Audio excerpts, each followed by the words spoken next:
হ্যাঁ, এদের দরকার জুনিয়র শিল্পীকে নিয়ে সিনিয়র আর্টিস্ট বানিয়ে কাজ করে, কম পয়সায় কাজ করে।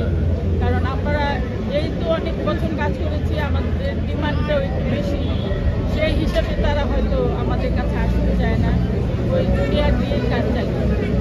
আপু, আপনারা যখন কাজ করেছেন একাধিক নায়ক একাধিক নায়িকা নিয়ে আপনারা সিনেমা করেছেন, কিন্তু বর্তমানে শুধুমাত্র শাকিব খান একাই পুরো সিনেমা জগৎ দাপিয়ে বেড়াচ্ছে। আসলে এই বিষয়টা আপনি কিভাবে দেখেন?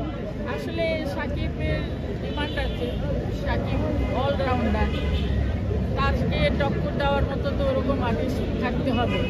আপনার মনে যদি জিদ না থাকে, আপনি যদি চেষ্টা না করেন যে তাকে আমরা টক্কর দিব, সেরকম যদি না করেন তাহলে তো কিছু করার নেই। কারণ শাকিব খান অলরাউন্ডার, অনেক কষ্ট করে কিন্তু এই জায়গাটায় এসছে ছেলেটি। মানে শাকিব খান এককভাবে সিনেমা করতেছেন, কিন্তু তিনি যদি আরো 2-3টা হিরো নিয়ে সিনেমা করতেন তাহলে সেই সিনেমাটা কি? না, 2-3টা এটা তো তার দায়িত্ব না, এটা প্রডিউসার ডিরেক্টরের দায়িত্ব, এটা তার দায়িত্ব। তার দায়িত্ব তো সে তাকে নিবে, সে কাজ করবে। সে ভালো একজন অ্যাক্টর, ফাইটার, ডান্সার, সব দিক দিয়ে অলরাউন্ডার। শাকিব খানের সাথে কারো যায় না, কম্পেয়ার করা চলে না। করতে হলে কন্টেস্ট করতে হবে, তাকে নিয়েও কাজ করতে হবে, অন্য হিরোইনদের নিয়েও কাজ করতে হবে, তাহলে বোঝা যাবে যে কত কে ভালো। আপনারা একটা সময় কাজ করেছেন এবং জনপ্রিয় মুখগুলো আপনার সহপাঠী যারা ছিলেন তারা আজকে দুনিয়ায় নেই।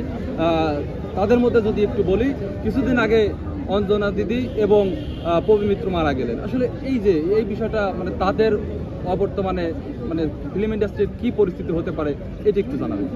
এটা আসলে কারণ যখন জীবিত ছিল তখনও কোনো কিছু জিজ্ঞেস করেনি, ছবি করবে কি করবে না, এভাবেই জীবন চালিয়েছে। তো এখন তো মরেই গিয়েছে। পবি মিত্রর খুব আশা ছিল, এখনো ছবি সে করতে চায়, কাজ করতে চায়। সে মরার আগে বলেছে, আমার একটাই আশা, আমি ছবিতে কাজ করতে চাই, আমাকে তোমরা কাজ দাও। এখন আর যে চলে গেছে তাকে নিয়ে আর কি ছবি বানাবে? যারা জীবিত আছে তাদের